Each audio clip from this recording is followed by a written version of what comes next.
Las 7 de la mañana con 8 minutos y estamos comenzando esta edición de Mesa Central con lo más importante, saludando a Angélica Bulnes en Tele 13 Radio y también en Instagram Live a partir de este momento. ¿Cómo estás, Coneja? Buenos días. Bien, te escucho un poco lejos. Sí, ahí te escucho mejor. Espérate, ahí me llegó tu solicitud en vivo, así que vamos a agregar para en vivo por Instagram Live que hacemos en paralelo con la de Tele 13 Radio, donde revisamos lo más importante, Coneja, partiendo por dónde hoy. Vamos a partir por la situación coronavirus. ¿Cómo podríamos partir por otra cosa? Mira, llegó mayo, definitivamente llegó mayo y de acuerdo al último reporte, los casos en Chile ya superan los 22.000 y las personas muertas son 275. Los casos activos vuelven a superar a los recuperados. Eso es un cambio de tendencia. Se supone que la semana pasada habíamos celebrado bastante que había más casos dados de alta, o sea, que estaban saliendo de la enfermedad o que ya habían salido, que los que se estaban presentando, pero ahora volvió a revertirse eso. Son 11.000 casos, 11.031 casos activos versus 10.710 que ya salieron. Y los contagios siguen arriba desde de los 1.000 diarios. Ayer fueron 1.317 casos activos y 56 asintomáticos.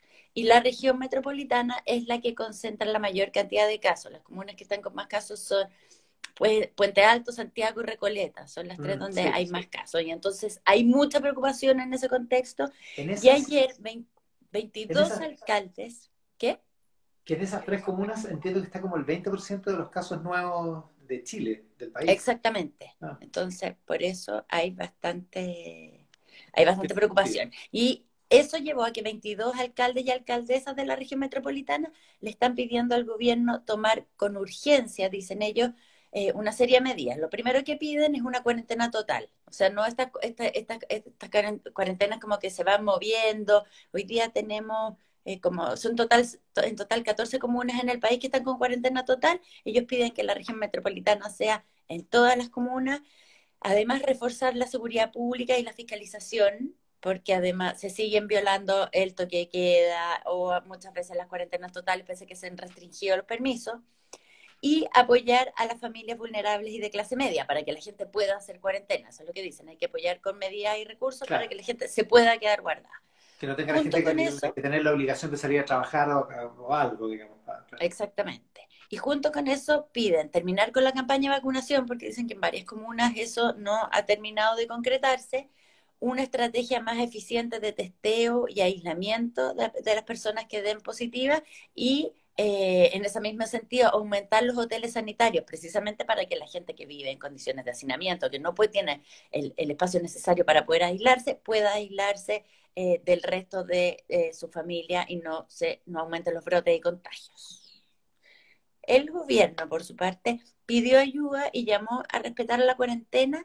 Y viste que en Pauta anunció que en su vocería por COVID-19 se van a entregar nuevas medidas de contención, cuarentena y cordones sanitarios para el combate a la pandemia. Lo que no se anunció ayer, porque se estaba anunciando los martes, lo que pasa es que hubo un cambio, porque el domingo también se agregaron las nuevas comunas que comenzaron anoche. La cuarentena, eso se corrió para hoy. Entonces hoy también van a anunciar. Claro, porque te acuerdas, ayer esperábamos nuevos anuncios en ese sentido y entonces, pero ya se movió el esquema con que se están anunciando las cuarentenas y lo que vamos a hacer. Olvidémonos de martes y jueves y ahora yo creo que vamos a concentrarnos en cualquier día de la semana, en particular los miércoles, aparentemente. Y por otra parte, lo que sí hubo un cambio es que ayer el ministro de Economía, Lucas Palacios, anunció que se extiende el horario en que pueden funcionar los deliveries de comida y de medicamentos. Entonces, a partir de ayer a la noche, los repartos de esos productos están autorizados hasta las 12 de la noche. O sea, hasta después de que entró en regla el toque de queda. Claro, porque hasta ahora tienen unas ciertas limitaciones de horario, donde tú aceptan pedidos hasta las 8 de la noche, precisamente por el toque de queda, y eso ya no va a correr en ninguna parte. No, se supone que se aceptan, eso es lo que anunciaron ayer, se aceptan hasta las 12 de la noche, pueden hacer el último pedido y eso es una medida que se entiende para ayudar a las pymes y a los restaurantes que están repartiendo comida. Está buena, porque la gente tiende a olvidarse, pero hay toque de queda. ¿A ti no te pasa que se te olvida? A mí, sobre todo la semana pasada se me olvidó. Hubo un viernes en que yo Salí. escribí a la radio y dije, oye, acuérdense de recordar que hay toque de queda, porque me dio la sensación de que a la gente se le estaba olvidando, que en cualquier minuto, en estos días en que se habló más bien de la nueva normalidad, que la gente como que se iba a empezar a juntar a comer. Un fin de semana me dio esa En impresión. cualquier momento, en cualquier momento. Oye, Vladimir C66 dice, ¿cómo están? Buenos días, par de secos. Mire qué lindo. Qué Así que muchas gracias a toda la simpático. gente que se está uniendo a esta transmisión en Instagram Live y en Tele 13 Radio con lo más importante de la última jornada. ¿Algo más del coronavirus? No, algo que se me haya olvidado, ¿te quedó pendiente a ti algo? No, me No, que parece está que no. aumentando como la rapidez de los contagios en 5 regiones, dice el Mercurio. Sí, eso lo cuenta la página C1, eso sí. Oye, no, cambiemos de tema, 7:14. Una que debe haberse despertado temprano y que a lo mejor durmió con algo de inquietud es la nueva ministra de la Mujer que jura esta mañana. O sea, vamos a tener, porque a las 9:30 de la mañana asume oficialmente la nueva ministra, que fue designada ayer en la tarde por el presidente Piñera. Se trata de Macarena Santelices, que fue alcaldesa de la comuna de Olmué hasta el año pasado. Fue alcaldesa de Olmué entre 2012 y 2019. Ella es de la UDI y renunció a ese cargo porque se quería presentar a gobernadora. Claro. Entonces, Estaba, dejó el estaba en cargo. su segundo periodo, a punto de tener a 3/4 partes de su segundo periodo como alcaldesa. Exactamente. También fue vicepresidenta nacional de la Asociación Chilena de Municipalidad y fue vicepresidenta de la UDI, ¿ya? Ah, Y desde el 13 de marzo, que este cargo estaba siendo ocupado interinamente por la ex subsecretaria Carolina Cuevas, luego de que Isabel Pla renunciara pocos días después del Día de la Mujer, el 8 de marzo. claro, Renunció ese viernes, ahí quedó a cargo Carolina Cueva, a quien le tocó hacerse cargo de toda la contingencia, o sea, de todo el inicio de esta crisis, con además, que una de las cosas que ha marcado es la preocupación por cómo las cuarentenas pueden hacer aumentar los casos de violencia doméstica, todo indica que sí está ocurriendo porque había más denuncias. Bueno, ahora se han implementado una serie de medidas para eso. Entonces, en RN, al que pertenece Carolina Cueva, había fuerte presión para que ella fuera confirmada en el cargo. Pero no ocurrió así. Hoy día asume Macarena Santelice. Así que yo creo que esto está generando una cierta tensión entre la UDI y RN.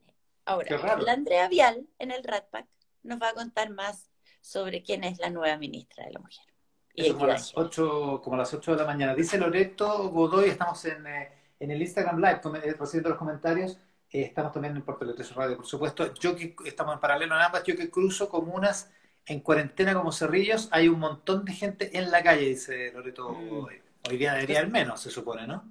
hoy día debería haber menos, pero eso es lo que siempre se han quejado los alcaldes de varias comunas, que ha costado mucho que la gente se guarde. Oye, perdón, que me estoy riendo con un comentario. Dice Rodrigo Plaza, no sé si lo conoces tú, Rodrigo Plaza, dice, la coneja chica cada vez se parece más a su mamá, la coneja grande, por tu mamá, la María Teresa Serrano. Iván se está pareciendo a Pepe Guiche. Ya estamos en Instagram Live en Tele 13 Radio revisando lo más importante. Revisando el pasado. Claro, revisando el pasado y revisando lo más importante de la última jornada. Ya, 9:30 de la mañana jura la nueva ministra de la Mujer entonces. Así es. A las 9:30 tenemos nueva ministra.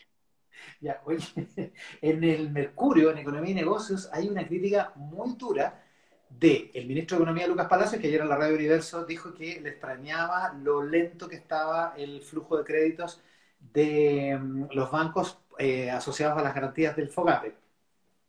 Una cuestión en la que el Ministerio de Hacienda le había puesto bastantes fichas en términos de que ya a principios de mayo debería estar fluyendo esa liquidez, esos créditos, esa plata. Y entrevistan a restauranteros. Y me acordé inmediatamente de Marcelo Chicali y de Carlos Siri, que estuvieron en Mesa Central en la televisión hace 2 o 3 semanas, 2 semanas, y fue buena que esa entrevista. Súper fue buena. súper buena porque además dijeron que estaban viendo que los bancos no se estaban moviendo rápido. Y recuerdo que ese día una alta fuente del Ministerio de Hacienda me escribió para decir, ojo, que los créditos deberían estar fluyendo sobre fines de abril, en principios, máximo la primera quincena de mayo. Estamos en la primera quincena de mayo, estamos todavía dentro de ese plazo, pero lo que dicen los restauranteros en Economía y Negocios hoy del Mercurio es que los bancos no les están prestando plata. que los bancos les están diciendo que porque no están dispuestos a ir en ayuda del rubro porque lo consideran aparentemente más riesgoso. Muy riesgoso. Claro, que ese es el punto, que muchas de las medidas que se están impulsando pasan por la banca. Y si se trancan en la banca, no sirven de nada las medidas. No, pues, absolutamente no. Y la verdad es que hay garantía, hay bastante garantías, digo, asociadas a estos créditos. El riesgo no puede ser cero, pero por lo menos está bastante bien diseñado. Alex Galetovich ha escrito bastante respecto de lo bien diseñado que está el plan en términos de controlar que no haya incentivos perversos para que ni los bancos se confíen, ni gente que no tiene liquidez alguna o posibilidades de sobrevivir también tenga créditos que son pues, finalmente deudas fiscales. En fin, hay un tema, pero en el gobierno empieza a haber inquietud, al menos es lo que se manifiesta públicamente en esta entrevista del ministro Lucas Palacios, por la lentitud de la banca. Son las 7:19. ¿Qué más es lo más importante, Angélica Bulnes? Bueno, también hay inquietud en el gobierno por cómo se están dando las cosas en el Congreso. Ayer no fue un buen día para el gobierno en el Congreso. Más que inquietud, ayer salieron con la cola entre las piernas derrotados, digamos. Les fue Sí, mal. totalmente. ¿Qué pasó? El Senado aprobó finalmente la prohibición de reparto de utilidades de las empresas que se acojan a la Ley de Protección del Empleo. Eh, por un lado se rechazó la moción que proponía que fuera retroactiva. O sea, eso no se logró pasar, pero el gobierno quería de alguna manera que esto quedara dentro de un marco como con ciertas limitaciones, o sea, que fuera para las empresas en que se acoge más del 10% de sus empleados, en algún minuto creo que llegaron a decir hasta el 5% Sí, como sí. mecanismo de negociación, y que se les entregara, o sea, que tuvieran que entregar el 30% legal de los dividendos, no el 80% como lo hizo Cencosud, pero eso no fue aprobado y finalmente lo que sale del Congreso es que se prohíbe la entrega, el reparto total de dividendos a las empresas, a todas las empresas que son sociedades anónimas, incluso si es una filial de una sociedad anónima que se acogió a esta ley de protección del empleo. Entonces no logró imponer su criterio. El gobierno ya había cedido, acuérdate que la semana pasada no estaba Sí. de acuerdo para nada con esta medida, entonces había cedido que fuera el 30% del reparto de utilidades, pero no lo lograron y ahora esto se tiene que ver en la Cámara para terminar de zanjarlo. Esa fue una de las cosas que Una, se vio, una de las derrotas. Ya, además también ayer se vio en el Congreso el proyecto de rebaja de sueldo de parlamentarios y altas autoridades, y este finalmente se está demorando, va a pasar a comisión mixta porque en la Cámara no lograron ponerse de acuerdo, no con respecto a la rebaja, a cómo tiene que operar la rebaja como a largo plazo, sino que el mecanismo transitorio mientras se define cómo va a ser a largo plazo. Entonces, una propuesta es que se tengan que rebajar todo el 50% el sueldo, que es lo que el Senado había desechado y había dicho claro, que sea el Consejo de Alta Dirección Pública que define de cuánto tiene que ser la rebaja hasta que se la rebaja determina como transitoria. exactamente. Pero en la Cámara, los parlamentarios del Frente Amplio y del Partido Comunista, entre otros, rechazaron eso. Faltaron creo que como 2 votos finalmente para que llegara a acuerdo. Y entonces esto también se va a tener que ir a comisión mixta para zanjar la discrepancia entre Cámara de Diputados y Senado. Oye, y la otra derrota del gobierno es que el ingreso familiar de emergencia, que es para los trabajadores informales, se quedó sin presupuesto, sin monto, en la Comisión de Exacto. Hacienda del Senado y ahí va a tener que terminar de negociar en la sala del Senado durante esta jornada porque se termina la urgencia de ese proyecto hoy. Así que Así es. con la cola Y entre las... además también salió chispa, pero esto en la discusión del límite de la reelección de parlamentarios. Ah, Esta- sí, nuestro Porque tema favorito. ese es nuestro tema favorito. Este límite es para una reelección en el caso de los senadores y 2 en el caso de los diputados. Y es un Pero proyecto con que ya efecto retroactivo, con efecto retroactivo, que es que el es una cosa problema. que genera mucha fricción. Y ayer bien contado en el Mercurio un intercambio que hubo entre los senadores Álvaro Elizalde y Felipe Arboe, porque el senador Elizalde decía, ya, dejémoslo para la próxima semana, porque ya está bueno que nos miremos todo el rato al ombligo, legislemos para ayudar a la gente. ¿Ya? Y entonces ahí Ok. se produjo un tenso intercambio entre ambos Ah, pero a senadores. propósito de ese mismo tema y de tenso intercambio, la tercera cuenta hoy que en el PPD finalmente terminaron sacando una declaración pública apoyando el proyecto. Sí, Y eso significa que le están dando la razón a Felipe Arboe, por sobre Guido Girardi, aunque desde el girardismo aseguran que Guido Girardi, a pesar de que es el único senador perjudicado en el PPD por esta retroactividad, él jamás ha hecho ningún movimiento contra este proyecto. En todo Pero caso, ¿cómo se te acordaron ocurre? a ponerlo, no, obvio, acordaron ponerlo en primer lugar de la tabla el próximo miércoles, entonces. Exactamente, para esta semana preocuparse de la gente. Oye, estamos en Tele 13 Radio y en Instagram Live con la Coneja Bulnes haciendo lo más importante de la última jornada. Mira, Loreto Godoy dice, hoy es el día del kinesiólogo. Felicidades a mis colegas, Un saludo buenas. a todos los Además, kinesiólogos y que están que con le un han montón de recuperado pega. tantos huesos a tanta gente. No, y además están con un montón de pega por las cosas respiratorias. Po. Sí, pues por Así que, supuesto. sí, aparte de los huesos propiamente tal. Y mira, y C. Moreno, 3077, dice, saludos desde Puerto Natales, acá hasta Guanaco con distanciamiento social. Y a propósito de Puerto Natales, el diario Financiero cuenta hoy que se armó una mesa organizada por la Subsecretaría de Telecomunicaciones con CTR, ya te voy a decir lo que es CTR, y con las telefónicas para negociar contratos que permitan comenzar a operar la fibra óptica austral. ¿Te acuerdas que hay una fibra óptica que se inauguró el año pasado? Ya hace como un año se inauguró. Ya, ¿ah? Va en Valparaíso y que lo que permitiría es darle mejor internet al sur de nuestro país. ¿Tú has estado en el sur tratando de conectarte a internet, viendo una película de Netflix, por ejemplo? No es fácil, No es fácil. Desde no Puerto es Montt al sur fácil. no es fácil porque lo que tenemos es un servicio que viene de una fibra óptica argentina que nos da como lo que queda. Es como igual que el gas. Lo que Ah, ya. queda es el servicio. Y eso lo agarran las compañías chilenas y lo reparten y lo distribuyen a los clientes de Puerto Montt al sur, digamos. Eso se te permitía terminarlo estratégicamente hablando y en términos de mejor servicio con esta fibra óptica nueva. Y esto lo opera una cosa que se llama, como te dije, CTR, que justo, Comunicación y Telefonía Rural, que es el holding encargado de la operación de este cable. Y las compañías chilenas encontraron que era muy caro, básicamente. Y por eso está hace un año sin operar. ¿En Entonces, serio? podría haber mejorado el internet hace un Está, año. pero no está. Está, pero nadie lo ocupa. Entonces no hay internet de Cuando mejor más se calidad. necesita. Bueno, además, pues, entonces la Subtel en marzo se dio cuenta de que esto estaba pasando. En marzo ya llevamos 10 meses de este asunto o más. Y ahora se armó una mesa de negociación, lo cuenta el diario Financiero hoy día, así que a lo mejor eso permite destrabar la situación y ofrecer mejor internet a toda la parte del extremo sur de Chile. Es buena noticia, por lo menos, Buena si es que noticia. se concreta. 7,25. ¿Qué Vein- más es lo más importante? Oye, ¿viste que el gobierno versus los bomberos? ¿O Hacienda versus los bomberos? Hacienda versus los bomberos. Sí, Hacienda versus Yo los creo que bomberos. ahí hay algo. Esto es muy interesante porque tú acuérdate que después del 18 de octubre los bomberos fueron en las encuestas una de las instituciones mejor valoradas. O sea, no es fácil ir a meterse con los bomberos. Son muy populares. Porque son los chicos buenos desde Exactamente. Entonces, 1990. ¿por qué Hacienda decidió entrar en una pelea con los bomberos? Es una gran pregunta. Déjame Bueno, solo interrumpirte con este comentario de el que nos parece que el que nos estaba saludando de Puerto Natales. Eso es verdad, llega primero correo de Chile que un email. ¿viste? A propósito de la lentitud de la internet en el sur de Chile. Ya, perdón. Entonces, bomberos, Bomberos, bueno, ya, Hacienda entra en conflicto porque mandó a trámite de toma de razón el decreto número 707 del 30 de abril que materializa una rebaja en el presupuesto de bomberos de un 7,8%, son como 3.000 y que le tantos hizo la millones. DEPRES para 2020. Mm. Y entonces, por supuesto, los bomberos están reaccionando.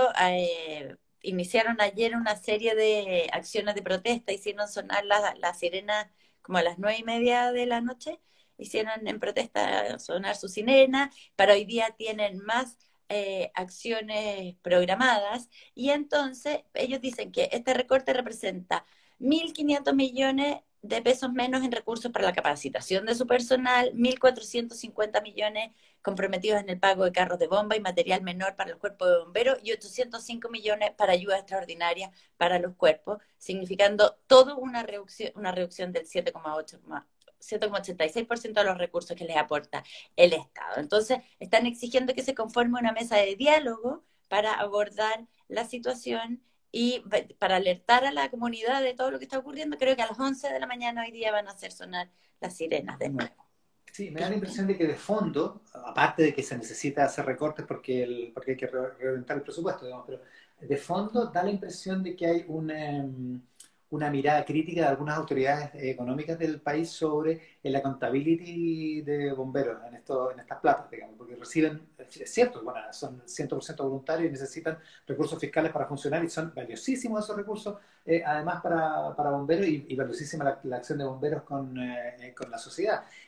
Pero que falta algún tipo de rendición de cuentas respecto de recursos que no son pocos, digamos. Me da la impresión de que esa mirada de algunas autoridades económicas del país está subyacendo en este conflicto. Pero bueno, habrá que Pareciera. ver cómo evoluciona. Exactamente. Me dice que el CALT dice que las nutricionistas también celebran su día, o los Sí, nutricionistas. también ¿Sí? estaba viendo que sería bueno que la población chilena escuchara a las nutricionistas, dado los problemas que tenemos de obesidad. Ahora, en general, nuestro público en Instagram Live, por ejemplo, por lo menos está en contra del recorte a los bomberos. Bueno, es que es como pegarle a la abuelita. Y está a favor del recorte de la dieta parlamentaria. Es- Exactamente, exactamente. Las 7 de la mañana con 29 minutos, déjame contarte dos cosas del polígrafo de hoy del Mercurio, el Ah, sí, fact-checking me del, estaba del anunciando que Mercurio. estaba muy Sí, es que bueno. mira, es que lo hace personalizado, porque hay uno, se agarra de un tuit de Gonzalo de la Carrera, que yo encuentro que debería reflexionar sobre los tuits, porque ha tenido muchos problemas ya con esto. Mm. Pero pone, a raíz de una entrevista con el fiscal Abbott, el fiscal nacional, dice que lleva 36 días en su casa de Olmué, que él puede tener el privilegio de pasar la cuarentena en su segunda vivienda. El resto de los mortales no puede hacerlo, ya sea porque no tiene vivienda, no tiene segunda vivienda o porque vive en hacinado. Pesado, un poco pesado. Bueno, esto es porque en una entrevista el fiscal Abbott dice que ha pasado toda la cuarentena en Olmué y desde la Fiscalía Nacional salen a aclarar, y lo dice el polígrafo, que el fiscal vive en Olmué, que viaja a Santiago a trabajar, pero que vive en Olmué. Ah, Entonces que no es su segunda vivienda. claro, no anda paseando. Claro, que en ese sentido no sería un privilegio, a un punto. Y lo segundo, a Marta Lagos publicó el domingo la encuestadora. Sí, claro. ¿Sí? Mori. Es bien famosa, la de Mori. En Dice que Twitter, sobre publicó todo, muy. un Twitter, sí, dice, grupos de rumores en las esquinas, dice Federico García, muchos rumores que clínicas colapsaron hoy con pacientes COVID. Eso publicó el domingo pasado. Bueno, el polígrafo preguntó en todas las clínicas y hay una en que efectivamente se coparon todas las camas, creo que es la Intisa, eh, y abrieron un plan B durante una hora y cuarto, se demoraron una hora y cuarto, dicen, en abrir nuevas camas para poder Ya. atender pacientes. Efectivamente hubo un recargo y efectivamente se observa una mayor cantidad de afluencia en las salas de urgencia respiratoria, digamos, que como están divididas en prácticamente todas las clínicas y hospitales del país, pero todas niegan haber colapsado, y todas niegan, muchas de ellas aseguran tener algunas hasta el 45% de sus camas disponibles. Así que también es mentira, o sea, era un rumor falso, digamos, Claro, lo o sea, que... están, ya, pero lo interesante es que están pesquisando los tweets con nombre y apellido. eh, ese es Eso es el nuevo, calandro real. eso es Eso es nuevo. nuevo. 7:31. ¿Qué más para que terminemos lo más importante? Te iba a contar una cosa de los casos cero, de los primeros casos pero es que no hemos comentado la situación que se vivió en el Reino Unido, donde el científico, eso es No, esa es la mejor una historia, historia de la semana, por lo menos. el científico del Imperial College, que fue el que llamó atinadamente, digamos, a que había que aumentar las medidas de confinamiento, de distancia social, había que tomarse más en serio lo que estaba pasando con el coronavirus en el Reino Unido, y que fue muy decisivo. Bueno, resulta que lo pillaron, que él había violado la cuarentena, no una, sino que dos veces, para juntarse con su amante. En rigor fue la amante la que violó la cuarentena, porque ella Es fue la que verdad, es cruzó verdad. Londres para ir a verlo a su casa 2 veces. Exactamente. Igual 2 veces es modesto, digamos, ¿no? Tú dices, para todas las que las has violado tú. No, digo, porque, no, porque digo, ya que había tanta urgencia. Claro, ya que había tanta urgencia, dos veces, claro, fueron discretos. Tú dices, Ahora, claro, bueno, y ella tenía que cambiarse de casa porque ella vive con su marido y 2 hijos, en lo que claro. describió el Telegraph ayer como un matrimonio abierto. Eso sí que es como que salieron a fiscalizar con nombre y apellido. Bueno, entonces, este pobre caballero ha tenido que deshacerse en explicaciones, renunciar a todo tipo de cargo No, por una estar, vergüenza. porque además él era el que había llamado a ser extremadamente restrictivos. Y ahí está, ¿viste? Sí, con bien poca misericordia el Telegraph y el Guardian ayer apuntaban, subrayaban que la primera de las visitas de la dama fue el 30 de marzo y que el propio doctor Ferguson en los archivos aparece el 30 de marzo diciendo hemos tenido los primeros éxitos con el confinamiento. Así que vamos ahí, sigamos para allá, sigamos adelante. Esa persona tiene varios problemas hoy día. Además él estuvo enfermo, ¿eh? Se contagió con Sí, pues COVID-19. él se contagió. Lo que no sabemos ella. Es una historia gloriosa. Bueno, la segunda visita, el 8 de abril, ella sospechaba que su marido estaba contagiado. Y así todo fue, bueno, pero como el otro Bueno, es está que inmune, el amor es así, el amor incontrolable. todo lo puede, como decía San Pablo. 7:34, ya coneja, estamos listos. Lo más importante Estamos de la última listos. Muy jornada. buenos días. No, ya no tienes Red Pack, ya. Hasta No, mañana entonces. hasta mañana. Con Angélica Bulnes a través del Instagram Live. Muchas gracias a todos los que se unieron y saludaron por Instagram Live y por supuesto también por Tele 13 Radio. Por Tele 13 Radio. Por Tele 13.